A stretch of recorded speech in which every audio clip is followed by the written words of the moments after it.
let's talk about love and marriage in medieval Jewish culture. So I'm going to talk about the period between the 10th century and the 14th century.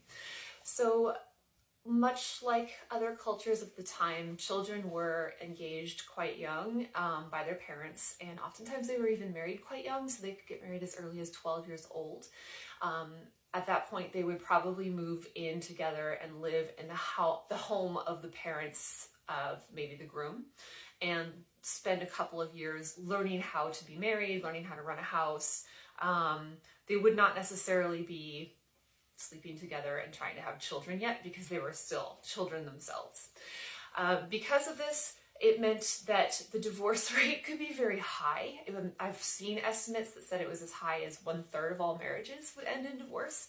And so in about the 13th century, some rabbis convened and passed a law that would make it more difficult to get a divorce. But if you were a wealthy woman and your family had enough money, you could divorce your husband and get remarried again because of your dowry. So the larger the dowry you had, the more likely you were to make a good match. This is the same in Muslim culture, the same in Christian culture, pretty much the same everywhere.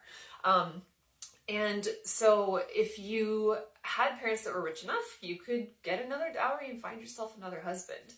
If you were a man who had been married and your wife was not bearing children, which was essentially her main job once she got married, you could either divorce her, or up until the 11th century, you could get yourself another wife who might be able to bear you children. This is something that was banned along with ease of divorce, and paved way for the more traditional type of marriage that you see even still today in Jewish culture.